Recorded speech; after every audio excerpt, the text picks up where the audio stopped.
Thank you very much, Barry. First of all, can I also acknowledge the traditional owners and elders past and present, but can I particularly acknowledge each of you for coming and actually sharing with us tonight and expressing your concerns and your input into what is obviously a very serious issue for Sydney. I particularly also acknowledge the Lord Mayor, Clover Moore, Mayors Jamie Parker and Ganya McCaffrey, and Councillors Marcel Hoff and John McInerney. Ladies and gentlemen, State Liberal and Nationals join with you in acknowledging that Barangaroo is one of the last great opportunities to mould our precious city of Sydney for the 21st century. We must get it right. The New South Wales Liberals and Nationals note at the outset that we have not been consulted by the Keneally Labor government on the planning processes for Barangaroo. We have been informed, as has the public, of what the Keneally Labor government has decided after decisions are taken. It is right and proper for me to state that the New South Wales Liberals and Nationals, alternative government, are committed to accountable and transparent government. Our approach to the planning processes will be different from the current government.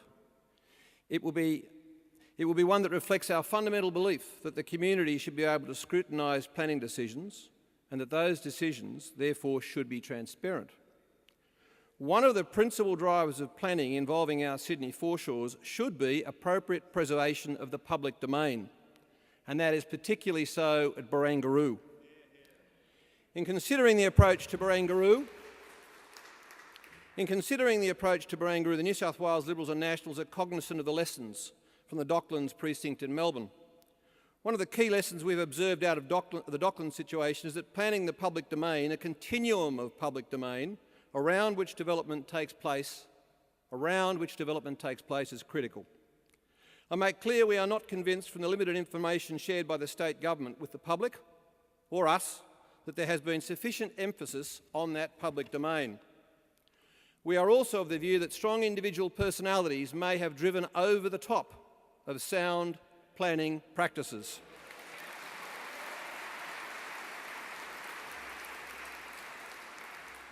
Development of Barangaroo as a vibrant business quarter, a leading financial district of Southeast Asia, an area that respects our history, complements our great harbour, and the public's right to share in that history and space are all critical factors.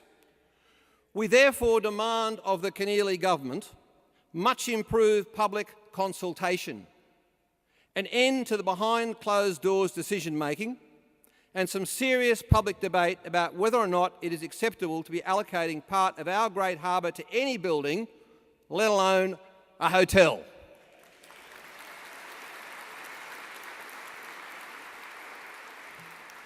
These are great challenges, which we most adequately addressed if the planning processes are open fully to public scrutiny, if State Labor listens, and if it takes on board the concerns of the community. And can I add to that? I support Barry's original comment. It is critical in a state like New South Wales that we now have a consultative approach, that we actually work together, that we're not rude to each other in the context of what we actually care about in this state and this city. This city is very important to all of us. We must respect each other's commentary, but we must listen to each other, and the Keneally government has to start listening. Thank you very much.